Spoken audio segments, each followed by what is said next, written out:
Come in, please.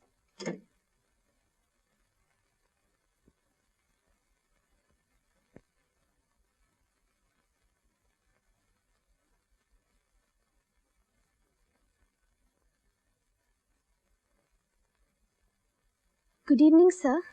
Good evening. Please take your seat. Thank you, sir.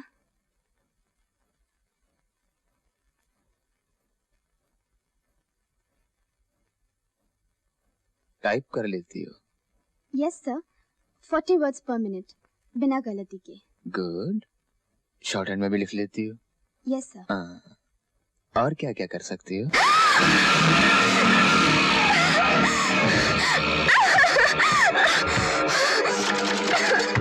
बंद है.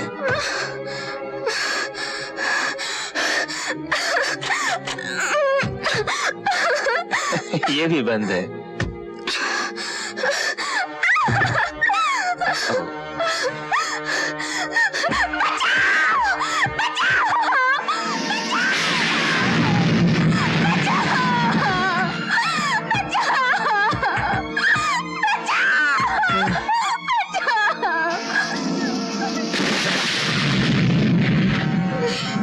यहाँ तुम्हारी आवाज सुनने वाला कोई नहीं. मेरे पास नहीं आना. मेरे पास नहीं आना. मैं कहती हूँ, मेरे पास नहीं आना. मेरे पास नहीं आना. मेरे पास नहीं आना. मेरे पास मत आना.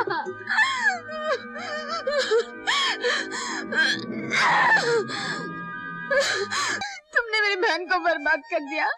मुझे मत करो. मैं तुम्हारे हाथ जोड़ती हूँ. तुम्हारी बहन? वो तो बेवकूफ थी. तुम मेरी बात मानो, तुम्हारी जिंदगी बना दूंगा. नहीं नहीं, मुझे कुछ नहीं चाहिए. मुझे मर जाने दो. जरूर जाने दूंगा. लेकिन तुम इतना घबरा क्यों रही हो? मैं तो कुछ नहीं करूंगा. तुम्हें छूऊंगा भी नहीं. मैं तो सिर्फ तुम्हारा खूबसूरत बदन देखूंगा. ना, या तो तुम वो करो जो मैं कहता हूँ, नहीं तो मैं वो करूंगा जो मैं चाहता हूँ.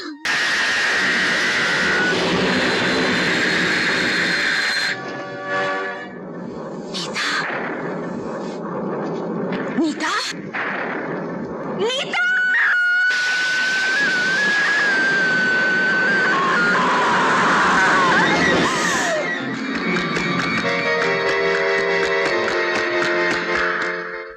नमस्कार सेठ जी. नमस्कार सेठ. नमस्कार नमस्कार. कैसे हैं आप? जी ठीक है. सेठ जी, आपने गुप्ता हॉस्पिटल बनवाकर बड़े ही पुण्य का काम किया है. जी हाँ, आप जैसे धर्मात्मा दो चार और पैदा हो जाएं तो इस देश का उद्धार हो जाए. भगवान आपको इन सेवाओं का फल जरूर देगा. मैं तो सिर्फ कर्म करता हूँ भाई. फल देना तो इसके हाथ है. हाँ, और उसके राज में देर हो सकती है, अंधेर नहीं. भारती,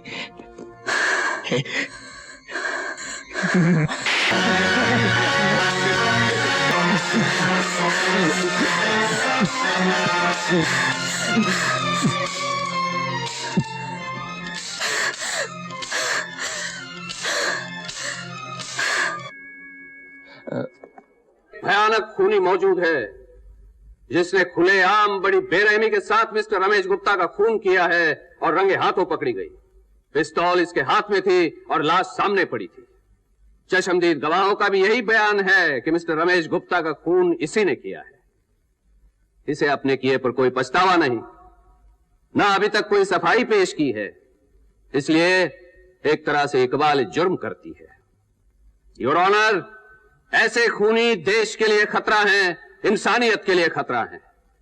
अगर फांसी से भी बढ़कर कोई सजा है तो वो इसे मिलनी चाहिए, वरना शरीफ लोगों का रास्ता चलना मुश्किल हो जाएगा, जीना मुश्किल हो जाएगा.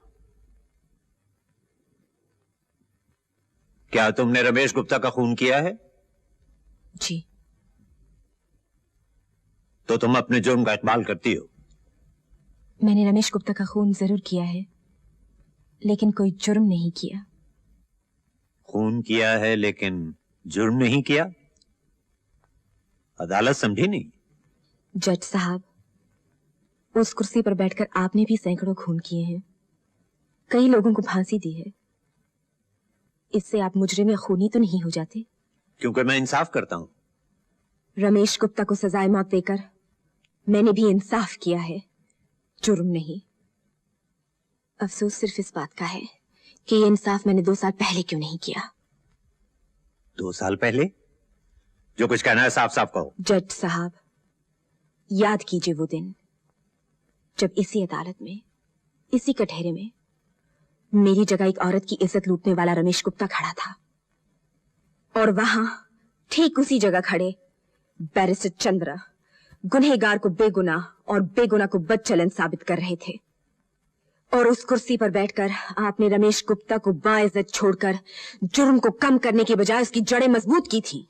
इसलिए जज साहब, आज मुजरिम के कटहरे में आपको होना चाहिए और आपकी जगह मुझे, क्योंकि आपने इंसाफ न करके जुर्म किया है और मैंने कानून हाथ में लेकर इंसाफ किया है, मुजरिम को सजा दी है। मुजरिम मैं नहीं जज साहब, मुजरिम आप हैं, आपका इंसाफ है। योर ऑनर, यह अदालत का अपमान है। This is contempt of court. बयान जारी रहने दिया जाए। मैं अदालत पे लगाए हुए इल्जाम जानना चाहता हूं। Thank you sir. एक दिन एक अभागन सारी लोग लाज छोड़कर यहां आपकी अदालत में आपसे इंसाफ मांगने आई थी। इंसाफ भी हुआ था, बड़ा अजीब इंसाफ। इज्जत लूटने वाले को बाइज्जत आजाद कर दिया गया और लूटने वाली को उम्र कैद, और वो भी जेल के बाहर, जहां सुबह शाम सैकड़ों लोग उसे नफरत की कोड़े मारते, जहां हर नजर उस पर थूकती, उसे धुतकारती। आपके इंसाफ ने एक सांस लेती हुई लाश को समाज के चौराहे पर लटका दिया था, जिससे लोग नसीहत लें और फिर कोई लुटी हुई औरत इंसाफ का दरवाजा खटखटाने की हिम्मत ना कर सके। पर वो औरत कौन है, कहां है? गौर से देखिए, वो औरत मैं हूं, यहां हूं। भारती देवी? 2 साल पहले जब रमेश गुप्ता ने मेरी इज्जत लूटी थी, मुझे बर्बाद किया था, तब इंसाफ का दरवाजा मैंने ही खटखटाया था। तो 2 साल बाद आपने अपनी हार का बदला ले लिया। जब कानूनन नहीं जीत सकी, तब कानून हाथ में लेकर आपने उसका खून कर दिया। जी हाँ, मैंने उसका खून कर दिया, उस पर गोलियां बरसा दी। अफसोस यही है कि पिस्तौल में सिर्फ 6 गोलियां थी, 7 नहीं, वरना मैं सब की सब उसके सीने में उतार देती। शायद उन गोलियों की आवाज से आदमी की सोई हुई आत्मा जाग जाती, शायद उन खून की छींटों से कानून की आंखें खुल जाती, और वो देख सकता कि उसकी भूल से कितने इंसान शैतान बनते जा रहे हैं। जज साहब, औरत आदमी को भगवान मानती है, लेकिन ये भगवान माँ, बहन, बेटी सब कुछ भूलकर औरत को सिर्फ हार्ड मास का खिलौना समझता है। उसे नंगा करके उसका तमाशा देखना चाहता है, कभी उसको नीलाम करके, कभी उसको बर्बाद करके। ऐसे आदमी को जिंदा रहने का कोई हक नहीं। इसलिए मैंने कानून हाथ में लेकर रमेश गुप्ता को सजाए मौत दी है, और ये सजा मैं हर उस आदमी को दूंगी जो औरत को एक खिलौना समझता है। जिसने न सिर्फ अपने जुर्म का इकबाल किया है, बल्कि यह भी बता दिया है कि ऐसे जुर्म वो आगे भी करती रहेगी। योर ऑनर, यह भारती देवी, जो दुनिया की तमाम औरतों की लीडर बनना चाहती हैं, एक बहुत चालाक औरत है। ये 2 साल से इंतजार करती रही कि मौका मिलते ही मिस्टर रमेश गुप्ता का खून कर दिया जाए, और इसी इरादे से वो बंबई छोड़कर पूना रहने गई, क्योंकि मिस्टर रमेश गुप्ता का कारखाना पूना में था। और इतना ही नहीं योर ऑनर, भारती देवी ने नौकरी भी की तो बंदूक और पिस्तौल बेचने वाली दुकान में, जिससे पिस्तौल तलाश करने का कष्ट भी ना उठाना पड़े। और जब एक दिन इसे पता चला कि मिस्टर रमेश गुप्ता ऑफिस में अकेले हैं, वहां कोई नहीं है, तो ये पिस्तौल में गोलियां भरकर 2 साल पुराना बदला लेने वहां पहुंच गई और उनका खून कर दिया। Your honour, it was clearly a premeditated cold blooded murder. एक बार फिर इस अदालत में सरासर झूठ बोला जा रहा है। मैं वहां कोई बदला लेने नहीं गई थी। बदनामी के बाद मेरा बंबई में रहना मुश्किल हो गया था, इसीलिए मैं पूना चली गई, और जहां जो नौकरी मिली कर ली। मुझे पता होता कि रमेश गुप्ता भी उसी शहर में है तो मैं वहां कभी नहीं जाती, क्योंकि मैं उसका मुंह तक देखना नहीं चाहती थी। लेकिन उस शाम रमेश गुप्ता ने फिर एक मासूम को बर्बाद कर दिया और मुझसे रहा नहीं गया। मैं जानती थी आपकी अदालत में उसे भी इंसाफ नहीं मिलेगा, क्योंकि आप फिर बलात्कार का सबूत मांगेंगे। सबूत तो हम जरूर मांगेंगे, क्योंकि बिना सबूत अदालत किसी नतीजे पे नहीं पहुंच सकती, कोई फैसला नहीं कर सकती। जज साहब, नारी का शरीर एक मंदिर है जिसकी कोख से मानवता का जन्म होता है, जिसकी गोद में सभ्यता पनपती है। लेकिन आज दुनिया के कोने कोने में ये मंदिर तोड़े जा रहे हैं और आपका कानून कुछ नहीं कर पा रहा, क्योंकि उसे सबूत चाहिए। हर सच साबित नहीं किया जा सकता जज साहब। बलात्कार के समय न कानून होता है, न पुलिस होती है और न कोई शरीफ गवाह। फिर सबूत कैसे मिलेगा? कौन देगा? एक लड़की जो शर्म से अपनी शक्ल तक शीशे में नहीं देख सकती, सबके सामने आकर एक बार फिर अपनी बेइज्जती कैसे कराएगी? भरी अदालत में वकीलों और गवाहों के हाथों लाश के पर्दे कैसे उतरवाएगी? और आ भी जाए तो बदनामी के सिवा उसे मिलेगा क्या? मुझे क्या मिला था? जज साहब, उस दिन आपने मेरी बात नहीं सुनी और नतीजा ये हुआ कि फिर एक मासूम लड़की की जिंदगी बर्बाद कर दी गई। एक और मंदिर तोड़ दिया गया। योर ऑनर, किसी लड़की की जिंदगी बर्बाद हुई या नहीं, इस अदालत का वक्त जरूर बर्बाद किया जा रहा है। यह कहना कि मिस्टर रमेश गुप्ता ने किसी मासूम लड़की की जिंदगी बर्बाद की और उस जोश में आकर भारती देवी ने उसे सजाए मौत दे दी, यह एक कहानी है, क्योंकि न पुलिस की रिपोर्ट में किसी और लड़की का जिक्र है, न कोई लड़की अदालत के सामने आई है। अगर होती तब तो आती। पर ये सच है कि वो लड़की है तो कहां है? उसका नाम क्या है? काम क्या करती है? सामने क्यों नहीं आती? वो लड़की कहां है? अपनी चुप का मतलब जानती हो? सजाए मौत उसको अदालत में लाकर बदनाम करने से अच्छा है कि मुझे मौत दे दी जाए। वो लड़की मैं हूँ जज साहब। ये क्या कर रही है नीतू? यहाँ आकर सिर्फ बदनामी मिलेगी, बेइज्जती मिलेगी और कुछ नहीं मिलेगा, कुछ नहीं मिलेगा। दीदी, बदनामी, बेइज्जती, मौत, कोई भी कीमत तुम्हारी जिंदगी से बढ़कर तो नहीं। जज साहब, मैं अपना बयान देने के लिए तैयार हूँ। जो कुछ कहना है यहां आके कहो।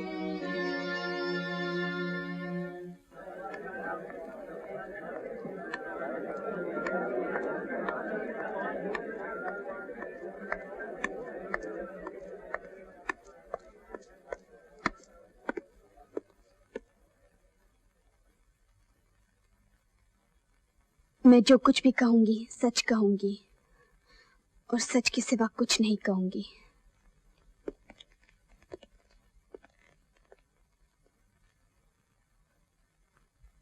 मैंने पहले भी तुम्हें कहीं देखा है। जी हाँ जज साहब, इसी अदालत में, इसी कटहरे में 2 साल पहले। फर्क सिर्फ इतना है कि तब रमेश गुप्ता ने मेरी दीदी को बर्बाद कर दिया था और अब मुझे किया है। मिस्टर चंद्रा, मैं तुमसे कुछ सवाल पूछ सकता हूँ? जरूर पूछ सकते हैं, लेकिन आप यही पूछेंगे ना कि उसे देखकर मैंने दरवाजा क्यों बंद कर दिया? वकील साहब, दरवाजा मैंने बंद नहीं किया, वो तो पहले से ही बंद था।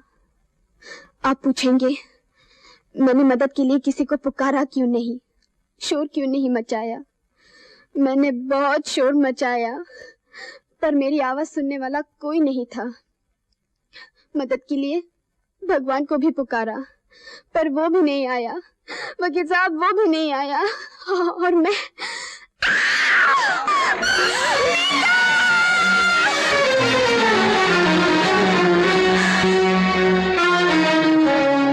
Order, order. तुमसे कहा था यहाँ मत आना, क्यों आई? यहाँ इंसाफ नहीं मिलता, बदनामी मिलती है। इन्हें तो सबूत चाहिए। सबूत तुम कहाँ से लाओगी? जो कुछ पास था वो तो खो चुकी, अब तो लाश ही बाकी रह गई है, और लाशें बोला नहीं करती। जज साहब, मैंने चाहा था कि मेरी बहन की कहानी दुनिया की जुबान तक न पहुंचे, वो इस जिंदा मौत से बच जाए जिसने मेरी जिंदगी में जहर घोल दिया है। पर इसने मेरी बात नहीं मानी, और एक जिंदा लाश को बचाने के लिए दूसरी जिंदा लाश कटहरे में आकर खड़ी हो गई। ये वो जगह है नीतू, जहां भगवान कृष्ण भी आकर खड़े हो जाए तो लोग उनका विश्वास नहीं करेंगे। उन्हें भी अपनी ही गीता पर हाथ रखकर कसम खानी पड़ेगी, सबूत देना पड़ेगा। तू सबूत कहां से लाएगी? वकील साहब तो फिर साबित कर देंगे कि बलात्कार नहीं, मोहब्बत है। लेकिन तू कैसे साबित करेगी कि ये मोहब्बत नहीं, बलात्कार है? वकील साहब, आप तो रोज लोगों से सैकड़ों सवाल पूछते हैं। इजाजत हो तो आज मैं आपसे एक सवाल पूछूं?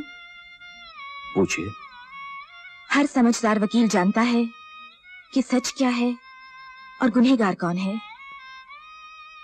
आपको भी पता था कि मेरे साथ बलात्कार किया गया था, फिर आपने सच क्यों छुपाया?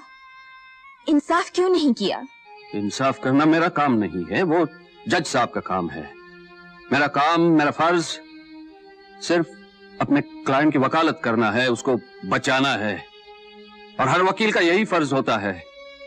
मैंने सिर्फ अपना फर्ज पूरा किया था।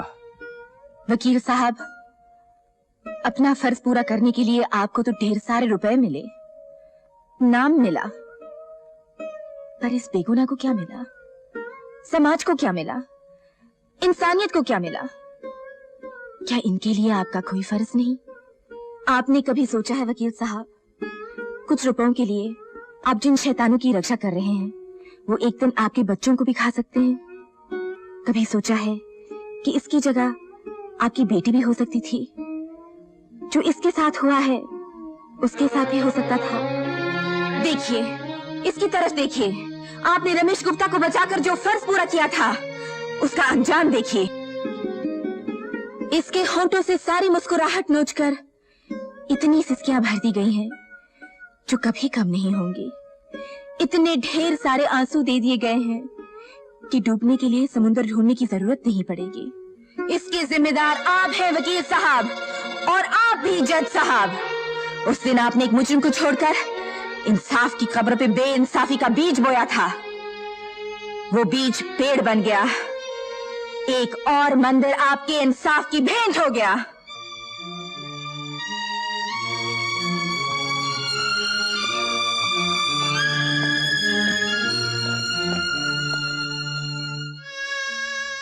जज साहब,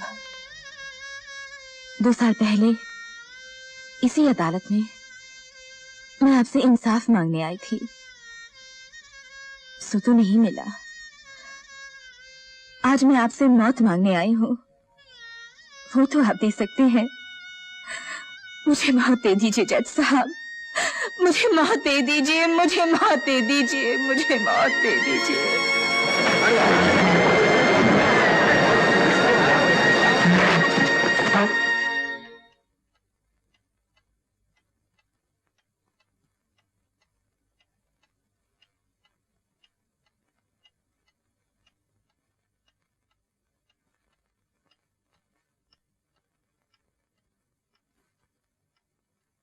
कानून की तारीख में शायद पहली बार किसी मुल्जिम ने इंसाफ को मुजरिम ठहराया है। हम भारती देवी की हिम्मत और सच्चाई की इज्जत करते हैं, लेकिन भारती देवी ने कानून अपने हाथ में लेके जुर्म किया है, चाहे वो उनके ख्याल से इंसाफ करने के लिए ही क्यों ना हो। अगर इसी तरह हर शख्स कानून अपने हाथ में लेके इंसाफ करने लगे तो दुनिया में ना कानून रहेगा ना इंसाफ। मैं जज होते हुए भी कानून का पाबंद हूं, और मुझे भी कोई हक नहीं कि मैं कानून के दायरे के बाहर जाकर कोई फैसला करूं। भारती देवी ने खून किया है, उन्हें इसकी सजा मिलनी चाहिए। लेकिन यह खून जानबूझ के नहीं किया गया, ऐसे हालात में किया गया है जबकि कोई भी मां या बहन खून करने पे मजबूर हो जाती। इसलिए अदालत को भारती देवी के साथ हमदर्दी है और गिरफ्तारी के बाद जेल की हिरासत में काटे हुए दिनों को ध्यान में रखते हुए अदालत के उठने तक भारती देवी को यहां कटहरे में खड़े रहने की सजा देती है। क्या इंसाफ किया, इसको कहते हैं इंसाफ। और जनाब अली क्या कानून का नुक्ता निकाला, हमारी सजा भी दे दी और इंसाफ भी कर, इसे कहते हैं इंसाफ। जब तक समाज है जुर्म होते रहेंगे, लेकिन बेइंसाफी जुर्म से भी बड़ा गुनाह है। 2 साल पहले इसी कुर्सी पर बैठकर मैंने भी यह गुनाह किया था। इसलिए कानून की यह कुर्सी मैं हमेशा के लिए छोड़ता हूं, क्योंकि जो कानून रक्षा नहीं कर सकता उसे सजा देने का भी कोई अधिकार नहीं।